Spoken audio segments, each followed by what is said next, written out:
What's the difference between online selling and offline selling? ठीक है, बहुत अच्छा क्वेश्चन है। ऑनलाइन सेलिंग और ऑफलाइन सेलिंग का एक सबसे बड़ा डिफरेंस जो है, अगर आप किसी चीज़ को ऑनलाइन सेल कर रहे हो तो आपकी रीच की कोई लिमिट नहीं है। आप कहीं भी बैठे हुए, कहीं भी, किसी भी जगह के पर्सन को अपना प्रोडक्ट या अपनी सर्विसेज सेल कर सकते हो। ऑफलाइन में ये लिमिटेशन लग जाती है।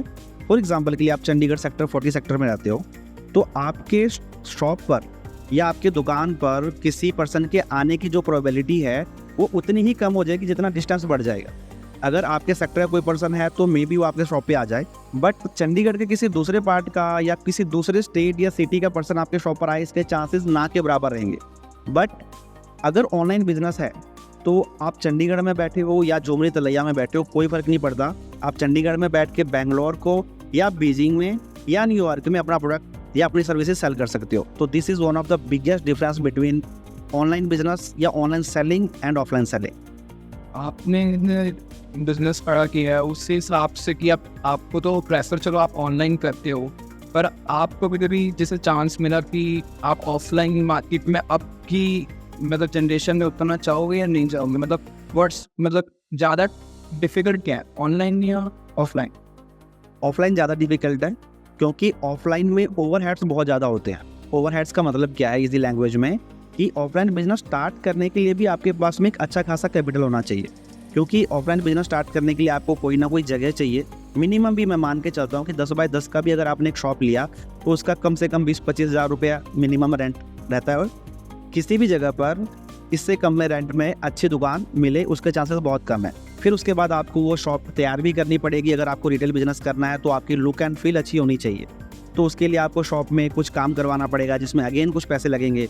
फिर आपको स्टॉक खरीद कर अपने दुकान में अच्छे से डिस्प्ले करना पड़ेगा, तब जाके कुछ चांसेस बनता है कि आपका बिजनेस में भी चल पाए या ना चल पाए। इस सबसे कोई गारंटी नहीं है कि चलेगा।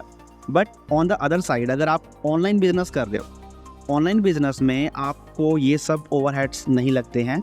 You can simply start your online store on Shopify, जो कि स्टार्टिंग में तो कई दिनों के लिए, आई थिंक 14 या 15 डेज़ के लिए फ्री ट्रायल देता है। उस दौरान में आप अपना स्टोर बना सकते हो जिसमें आपको ना तो बहुत ज़्यादा टाइम लगता है, ना ही आपके बहुत ज़्यादा पैसे लगते हैं। और कोई भी प्रोडक्ट जो आप सेल करना चाहते हो उसके आप 2, 4, 5 प्रोडक्ट मंगाकर अपने पास रख के उसको अपनी साइट पर लिस्ट करके टेस्ट कर सकते हो। और इस सब में आपका टाइम बहुत कम लगता है, आपके मनी ना के बराबर लगती है। बट ऑफलाइन में आपका बिजनेस चल रहा है या नहीं चल रहा है, या जो चीज़ आपने सोचा करने के लिए वो चीज़ लोगों को चाहिए भी या नहीं चाहिए, वो चीज़ जानने में आपको कई महीने लग जाएंगे।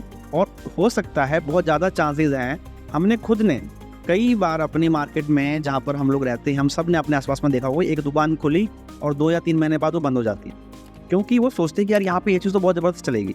लेकिन जब ग्राउंड पर उतरते हैं तो पता लगता है कि किसी को उस चीज़ की ज़रूरत ही नहीं है, या किसी को कॉस्ट महंगी लग रही है, या किसी को वो चीज़ वो वैसे समझ ही नहीं पा रहा है। जैसे जो बंदा सेल करने वाला होता है वो अलग माइंड स्टेट में आता है। तो दीज आर द डिफरेंसेस।